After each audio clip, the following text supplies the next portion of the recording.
स्वागत है आपका बड़ी खबर में और दिन की 4 बड़ी खबरें लेकर हाजिर हूं मैं आपके साथ ज्योति। पहली खबर हिसार से है, जहां प्रधानमंत्री नरेंद्र मोदी ने चुनावी सभा को संबोधित किया है। दूसरी खबर चंडीगढ़ से, जहां कांग्रेस ने 7 गारंटी के साथ अब जो अपना मैनिफेस्टो है वो जारी कर दिया है।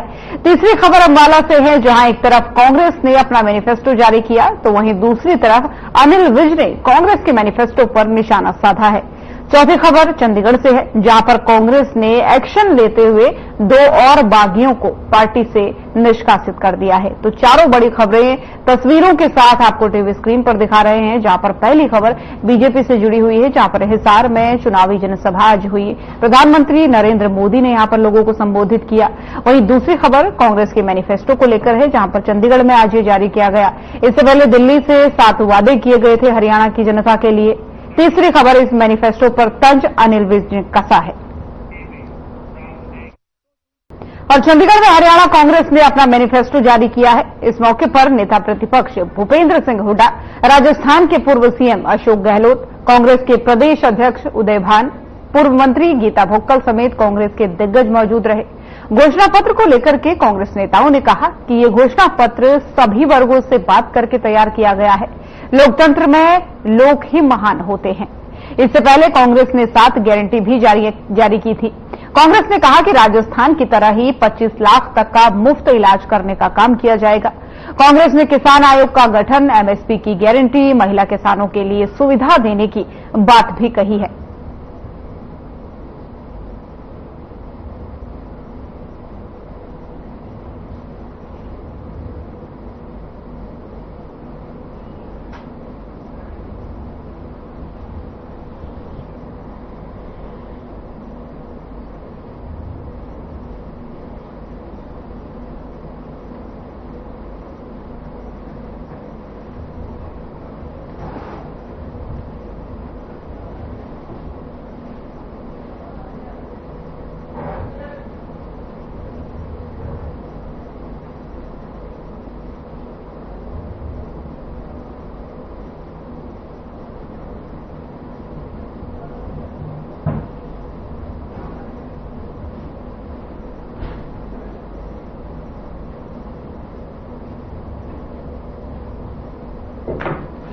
मैम आ रही है।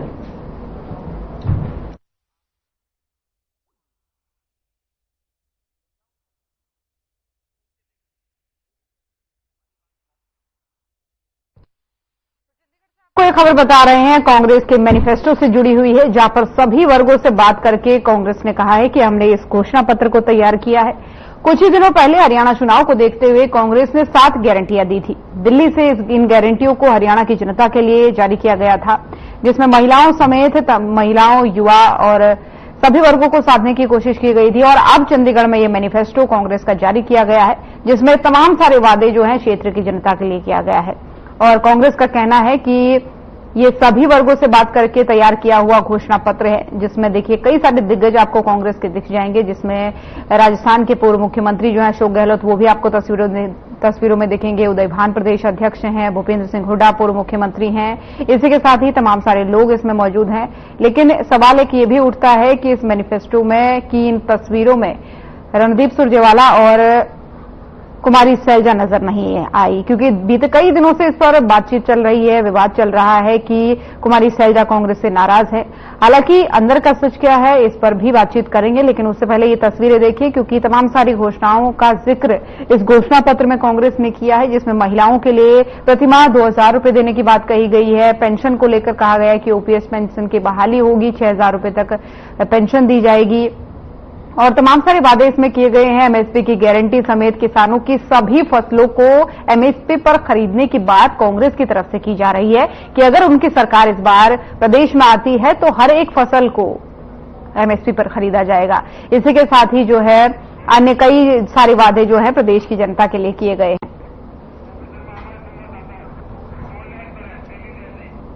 और इसी खबर पर ज्यादा जानकारी के साथ हमारे संवाददाता ओपी शर्मा हमारे साथ फोन लाइन पर जुड़ गए हैं। ओपी, कांग्रेस ने अपना मैनिफेस्टो जारी कर दिया है। इससे पहले 7 वादे किए थे दिल्ली से, अब चंडीगढ़ में ये मैनिफेस्टो जारी किया गया है, तो क्या कुछ इसमें बताया गया है, थोड़ा सा विस्तार से बताइए। देखिए ज्योति, आज जो कांग्रेस का मैनिफेस्टो घोषित हुआ है उसमें जो कांग्रेस है उसने एक बड़े वर्ग को कहीं ना कहीं जो साधने की कोशिश की है। और आपको अगर उसका मैनिफेस्टो अगर हम सार बताएं तो मैनिफेस्टो में आमतौर पर दो मुख्य विश्वविद्यालय जो कुरुक्षेत्र और जो मेवात जिला है उसके अंदर बनाने की घोषणा की है। इसके अलावा प्रदेश के सभी जो जिला स्तर पर एक एक सुपर स्पेशलिटी हॉस्पिटल बनाने का भी जो है वो कहीं ना कहीं बात की गई है। तो एक कह सकते हैं कि जनता के हिसाब से एक अच्छा मैनिफेस्टो है, लेकिन क्या ये लागू हो पाएगा उसका हमें थोड़ा सा अभी जो है इंतजार करना पड़ेगा। इसके अलावा अगर हम बाकी बात करें तो शिक्षकों की भर्ती के लिए अलग से शिक्षक भर्ती बोर्ड बनाया जाएगा। सबसे बड़ी बात एक और अहम ये बनती है कि जो खाली पद अध्यापकों के खाली पड़े हैं उनको जो है भरा जाएगा। और अभी और इसके लिए एक अलग से भर्ती विधान की भी जो घोषणा की गई है। एक साल में होने वाली परीक्षाओं का जो है एक शेड्यूल जो वो तैयार किया जाएगा। और उसके बाद अगर कहीं इस पर पेपर लीक होता है तो जो संबंधित भर्ती एजेंसी और उसके जो अधिकारी या फिर मेंबर्स होंगे वो भी कहीं ना कहीं जो है वो जो है उसके लिए दोषी मानते हुए उनके ऊपर जो कार्रवाई जो की जाएगी। इसके अलावा किसान मॉडल स्कूलों का पुनरुत्थान किया जाएगा और एक विश्वविद्यालय संत श्रोमणी रविदास जी के ऊपर भी जो खोला जाएगा। हरियाणा के सभी 90 हलकों में एक एक महिला कॉलेज खोला जाएगा। महिला थानों का विस्तार और उनका मजबूतीकरण और जरूरत पड़ने पर नए जो है वो महिला थाने जो है खोले जाएंगे। इसके अलावा और भी बहुत सारे वादे किए गए जो एक छोटा तबका है लेकिन संख्या में जो कहीं ना कहीं बड़ा है, तो उनको लेकर भी सभी को दिया गया। युवाओं को बेरोजगारी भत्ता देने के साथ पढ़ाई से कमाई योजना, इसके अलावा MBBS और पोस्ट ग्रेजुएशन मेडिकल कोर्सों की सीट बनाना, चिरंजीवी योजना के तहत जो है वो एक 25-25 लाख रुपए तक का इलाज निःशुल्क, जैसी कई जो है वो करीबन 31 पेज का जो ये मैनिफेस्टो है उसके अंदर बहुत कुछ है जो अलग अलग वर्गों के लिए जो है वो उसमें रखा गया है। जी, यानी ये कहा जा सकता है ओपी कि हर एक वर्ग को साधने का प्रयास कांग्रेस की तरफ से किया गया है, क्योंकि बीते दिनों जब उनका 7 गारंटी वाला घोषणा पत्र आया था तो उस समय में कई सारे लोग कह रहे थे कि शिक्षा को लेकर कोई स्थान कांग्रेस ने इस घोषणा पत्र में नहीं दिया है, तो हो सकता है इसकी वजह से भी शिक्षा के क्षेत्र में थोड़ा सा फोकस किया गया हो। अब सवाल मेरा आपसे ये है कि जो तस्वीरें सामने आ रही है मैनिफेस्टो रिलीज करने के दौरान की, इस दौरान कई बड़े चेहरे दिख रहे हैं, लेकिन सवाल ये भी उठ रहा है कि क्या कुमारी शैलजा, रणदीप सुरजेवाला जैसे बड़े चेहरे भी इस दौरान मौजूद थे, क्योंकि कई दिनों से जो है बीते कई दिनों से इनको लेकर के गुटबाजी की खबरें फिर से एक बार सामने आ रही हैं कि वो नाराज चल रही हैं। देखिए ज्योति, अगर मैं हरियाणा में कांग्रेस के विधानसभा चुनाव की बात करूं तो ये पूरी तरीके से भूपेंद्र सिंह हुड्डा, उनके बेटे दीपेंद्र सिंह हुड्डा और भूपेंद्र सिंह हुड्डा के समर्थकों के ऊपर केंद्रित होकर रह गए। और वही लोग ज्यादातर दिखाई दे रहे हैं जो कहीं ना कहीं हुड्डा गुट से जो संबंध रखते हैं। अगर आज के मैनिफेस्टो की बात करें तो कोई भी विरोधी दल से कुमारी शैलजा बंसी और रणदीप सिंह सुरजेवाला, उस गुट से कोई भी जो है वो आज की मैनिफेस्टो रिलीजिंग में नहीं था। जबकि कुमारी शैलजा की बात की है कि कुमारी शैलजा आज पंचकुला और यमुनानगर के दौरे पर वो चाहती तो आ सकती थी। और इस बारे में जब प्रदेश अध्यक्ष उदय भान से पूछा गया कि जो कुमारी शैलजा है वो आज फिर नहीं आई, जबकि वो आपके नजदीक में ही जो चंडीगढ़ से लगते हुए पंचकुला और यमुनानगर में जो पार्टी के लिए प्रचार करने आ रही है, तो उनका कहना था कि मैंने उनको फोन किया था लेकिन उनका कहना था कि वो बिजी है। तो कहीं ना कहीं एक ऑफेंसिव, मतलब एक बचाव की मुद्रा में डिफेंसिव वो कहीं ना कहीं लग रहे थे। और कुमारी शैलजा की नाराजगी शायद कांग्रेस को कुछ हद तक भारी भी जो पड़ रही है। और कुमारी शैलजा के बारे में ये कहा जा रहा है कि वो केवल उन्हीं लोगों के बीच में जा रहे हैं जो ज्यादा गुटबाजी विश्वास नहीं रखते या फिर वो जो उनके दल से संबंधित है, जो हुड्डा ग्रुप के कट्टर समर्थक हैं, उन सभी के चुनाव प्रचार के लिए कुमारी शैलजा अभी तक जो है वो नहीं दिखी। जी बिल्कुल, यानी ये कहा जा सकता है कि वो कहीं ना कहीं खुद ही इस चीज पर दूरी बना रही है। लेकिन क्योंकि बीते दिनों बीजेपी का भी मैनिफेस्टो सामने आया था ओपी, और अब जो है कांग्रेस का मैनिफेस्टो सामने आया, तो अगर दोनों का हम एक तरीके से विश्लेषण करें तो ज्यादा पूरे वर्ग, सभी वर्गों पर कौन सी पार्टी ऐसा है जो फोकस करती हुई नजर आ रही है, या फिर ये कहा जाए कि बहुत गहन विचार करके किस पार्टी ने अपना मैनिफेस्टो बनाया है? क्योंकि कुछ चीजें सिमिलर हैं। 500 में गैस सिलेंडर देने की बात आप बीजेपी वाले भी कर रहे हैं, कांग्रेस वाले भी कर रहे हैं। वहां पर महिलाओं को बीजेपी वाले कहते हैं हम 2100 देंगे, तो कांग्रेस वाले कहते हैं 2000 देंगे। तो ये तो एक तरीके का वो हो गया कि हम आपको इतना पैसा देंगे, लालच वाली बात भी हो गई। लेकिन गहनता से अगर अध्ययन किया जाए दोनों के मैनिफेस्टो का, तो क्या लगता है किस पर ज्यादा काम किया गया है?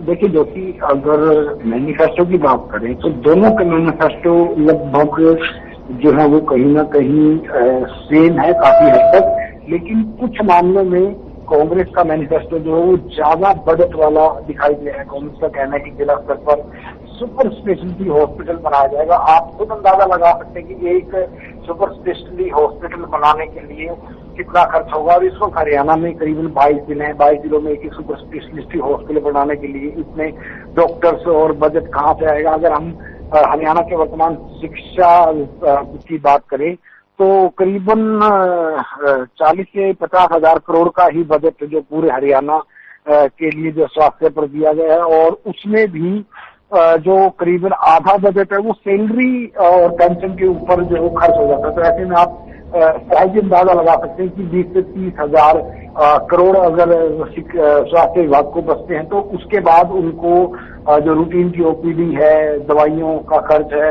वो भी जो है वो चलाना होता है, रिपेयरिंग मेंटेनेंस है वो भी करना होता है। ऐसे में जिला स्तर पर अगर सुपर स्पेशलिटी हॉस्पिटल बनाने का खर्चा अपने आप में ज्यादा है, और अगर ये जिला सिविल हॉस्पिटल को अपग्रेड करते हैं तो भी जो एक बड़ी जो है वो एक चुनौती है कम से कम। और चाहे हुड्डा सरकार की बात करें या फिर वर्तमान बीजेपी सरकार की बात करें, हरियाणा के अस्पतालों में साधारण ओपीडी के लिए भी जो है डॉक्टर्स की संख्या जो है पद पूरी तरीके से जो 10 साल में बीजेपी भी नहीं भर पाई थी, और उससे पहले जो कांग्रेस है वो भी जो वो नहीं भर पाई थी। तो देखते हैं कि अब इस बार जिस तरीके से बीजेपी ने जो बड़े बड़े वायदे किए हैं, 2000 हर महीने महिलाओं को देंगे, जिला स्तर पर सुपर स्पेशलिटी हॉस्पिटल बनाएंगे, भर्ती विधान करेंगे, ये देखने में कांग्रेस और बीजेपी के लगभग एक से ही दिखते हैं। लेकिन अब देखते हैं जनता किस पे विश्वास करती है, विश्वास करने के बाद जिसको सत्ता में लाती है तो वो उनका विश्वास कितने दिन में पूरा करता है। बिल्कुल। अब आपका ध्यान एक दूसरी खबर की ओर भी खींचना चाहूंगी। ओपी, हिसार में आज प्रधानमंत्री नरेंद्र मोदी पहुंचे थे, यहाँ पर उन्होंने रैली की, लोगों को संबोधित किया। तो कैसा ये कार्यक्रम रहा, कैसा हुजूम लोगों का यहाँ पर उमड़ा, किन किन बातों पर उन्होंने फोकस किया? जो कि अगर हिसार रैली की बात करूं तो प्रधानमंत्री नरेंद्र मोदी आज पहुंचे थे, और उनकी ये तीसरी रैली जो है विधानसभा चुनाव को लेकर हरियाणा में हुई है। अब उनकी एक रैली, अगली जो चौथी और अंतिम रैली है वो पलवल में जो है बुलाई जाएगी। और आज की रैली में मुख्य जो प्रधानमंत्री नायब सैनी थे उन्होंने जो पूरी तरीके से विकास को लेकर जो कहीं ना कहीं बातें की हैं, और हिसार में एयरपोर्ट का बनाना, हिसार में हाथी वाया रोहतक नहर रेलवे लाइन का शुरू करने की बातें, जो तमाम मुद्दे विकास के बीजेपी सरकार में क्या किया गया उन सबको गिनाया। और इसके अलावा कांग्रेस के ऊपर भी उन्होंने सीधे तौर पर निशाना साधा। कांग्रेस को उन्होंने अर्बन नक्सलाइट होने के साथ साथ देश की सबसे बड़ी सांप्रदायिक पार्टी बताया। राहुल गांधी का नाम लिए दिन उन्होंने कहा कि कांग्रेस के लोग विदेशों में जाते हैं और ऐसे लोगों से मिलते हैं जो भारत के खिलाफ काम करते हैं और भारत को बदनाम करने के काम करते हैं, और जो है वो इनके नेता इनके साथ जो है मुलाकात करते हैं। तो कहीं ना कहीं कांग्रेस के ऊपर भी निशाना साधा था। और आज के ही दिन 28 सितंबर 2016 को सर्जिकल स्ट्राइक हुई थी, इसको भी प्रधानमंत्री नरेंद्र मोदी ने अपने भाषण में जो है शामिल किया और कहा कि जब हमने सर्जिकल स्ट्राइक की तो कांग्रेस ने इस पर विश्वास नहीं किया, सेना पर सवाल उठाए, और जो हमारे देश के दुश्मनों ने जो झूठ फैलाने की कोशिश की उसके ऊपर कांग्रेस ने विश्वास किया, सेना का जो है अपमान किया। इसके अलावा जो मेवात से कांग्रेस विधायक मामन खान है, उन्होंने जो कहा था कि कुछ लोगों को हम घर छोड़ने के लिए मजबूर कर देंगे, उस बात को भी बिना नाम लिए प्रधानमंत्री नरेंद्र मोदी ने उठाया कि कांग्रेस तुष्टीकरण की मानसिकता को जो है वो कहीं ना कहीं बढ़ावा देने की बात करके, और ऐसे लोग अगर सत्ता में आए तो आप लोग सोच सकते हैं कि जनता का जो है क्या असर होगा। 370 को लेकर, अनुच्छेद 370 को लेकर भी कांग्रेस को प्रधानमंत्री नरेंद्र मोदी ने घेरा। उन्होंने कहा कि कांग्रेस की नीतियां जो प्रधानमंत्री जो पाकिस्तान को पसंद आती हैं, इसीलिए वो उनका समर्थन करते हैं। और अगर 370 की बहाली होती है तो जम्मू में जो है पत्थरबाजी गैंग की बढ़ोतरी होगी, जो सेना में जाने वाले हरियाणा के युवाओं के ऊपर भी पत्थर बरसाएंगी। तो प्रधानमंत्री नरेंद्र मोदी की बात करें तो उन्होंने किसी भी तरीके से कोई कोर कसर जो है आज की रैली में जो है नहीं छोड़ी थी। और आज की रैली की एक बात और बताऊं कि पिछली दो रैलियों से पूर्व मुख्यमंत्री मनोहर लाल जो रैली से नरादर थे, तो वो भी आज मंच के ऊपर जो है हिसार में दिखाई दी, हालांकि उनका संबोधन नहीं हुआ। जी बिल्कुल, लेकिन ये कहा जा सकता है कि दिग्गज नेता लगातार जो है बीजेपी के यहाँ पर शिरकत कर रहे हैं। बीते दिन अमित शाह पहुंचे, आज प्रधानमंत्री नरेंद्र मोदी पहुंचे, और आप बता रहे हैं कि आने वाले समय में एक और रैली प्रधानमंत्री मोदी की रहने वाली है यहाँ पर। जिस तरीके से इस बार देखा जा रहा है कि कांग्रेस में भी काफी हो हल्ला है, काफी आत्मविश्वास उनको है कि इस बार हम सरकार बना ही लेंगे, तो ऐसे में उनके दिग्गज नेताओं के क्या हाल है? क्या वो भी बराबर पहुंच रहे हैं या उनके क्या क्या कार्यक्रम है? कुछ जानकारी अगर आपके पास हो तो। कि अगर वर्तमान में बात करूं तो अगले 1 से 2 दिन में सिरसा जिले के ओठा कस्बे और फतेहाबाद में जो कांग्रेस के नेता या नेता विपक्ष राहुल गांधी हैं, उनकी जो है यात्राएं और जो है वो कार्यक्रम होने वाले। इसके अलावा प्रियंका गांधी या बाकी जो पार्टी के लीडर्स हैं उनके भी आने की संभावना है। राष्ट्रीय अध्यक्ष मल्लिकार्जुन खड़गे को भी आने के लिए बताया जा रहा है। हालांकि कांग्रेस के जो नेता हैं, गहलोत है या फिर पवन खेड़ा है या बाकी हर जिलों में अलग अलग तरीके से पहुंचकर कहीं ना कहीं पार्टी के पक्ष में जो है वो प्रचार कर रहे हैं। यानी ये कहा जा सकता है कि कांग्रेस और बीजेपी दोनों प्रचार में जोरों शोरों से आजकल लगी हुई है। फिलहाल बहुत धन्यवाद ओपी आपका तमाम सारी जानकारियों के लिए। तो चलिए अब खबरों में आगे बढ़ेंगे। हरियाणा के अंबाला कैंट विधानसभा क्षेत्र से बीजेपी उम्मीदवार अनिल विज ने हरियाणा चुनाव के लिए कांग्रेस के घोषणा पत्र पर तंज कसते हुए कहा कि झूठ का पुलिंदा है ये। कांग्रेस ने अपने किसी घोषणा पत्र पर कभी भी काम नहीं किया। मुख्यमंत्री का दावा करने वाले कांग्रेस नेता भूपेंद्र हुड्डा, उन्होंने कहा कि आलाकमान जिसे चाहेगी वही मुख्यमंत्री होगा। इस पर तंज कसते हुए विज ने कहा कि उन्हें पता है कि कांग्रेस की सरकार नहीं बनेगी, उन्हें अचानक झटका लगे इसलिए उन्होंने पहले ही कहना शुरू कर दिया है। वहीं हुड्डा ने कहा कि कांग्रेस ने ठेकेदारी खत्म की जबकि भाजपा खुद ठेकेदार बन गई। कांग्रेस ने कभी भी आज तक अपने मैनिफेस्टो पर काम नहीं किया है। कांग्रेस ने एक झूठ बोलने की यूनिवर्सिटी बनाई है, वहां से जो डिग्री लेकर आता है वही अब इस कांग्रेस के लीडर बनते हैं, क्योंकि वो झूठ बोलने में बिल्कुल परफेक्ट होते हैं। पिछले लोकसभा के चुनाव में अगर आपको याद हो, राहुल गांधी ने कहा था कि 8500 रुपया खटाखट आपके खाते में आ जाएगा। कहां गया वो 8500 रुपया? अरे जिन प्रदेशों में तुम्हारी सरकार है वहां के लोगों को तो दो, क्यों नहीं देते तुम? ये झूठ।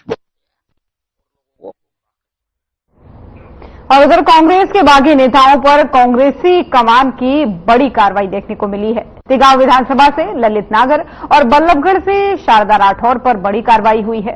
पार्टी विरोधी गतिविधियों में सम्मिलित होने पर यह कार्रवाई की गई है। कांग्रेस ने अगले 6 साल के लिए पार्टी से ललित नागर और शारदा राठौर को निष्कासित किया है। दोनों ही कांग्रेस के बागी नेता हैं और दोनों ही निर्दलीय विधानसभा चुनाव लड़ रहे हैं। अब तक कुल 25 बागियों को कांग्रेस ने निष्कासित किया है।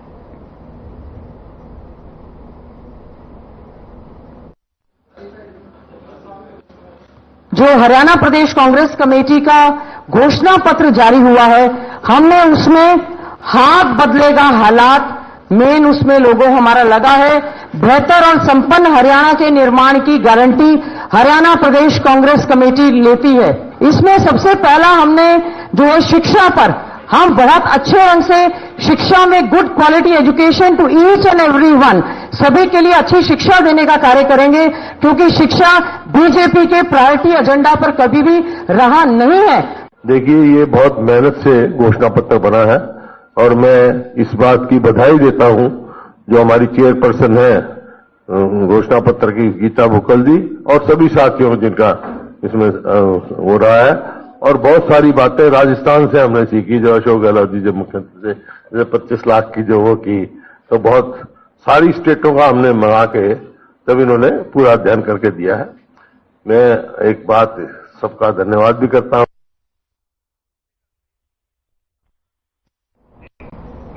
तो बड़ी खबर देख रहे थे आप। बुलेटिन में फिलहाल इतना ही। खबरें लगातार जारी हैं। नमस्कार।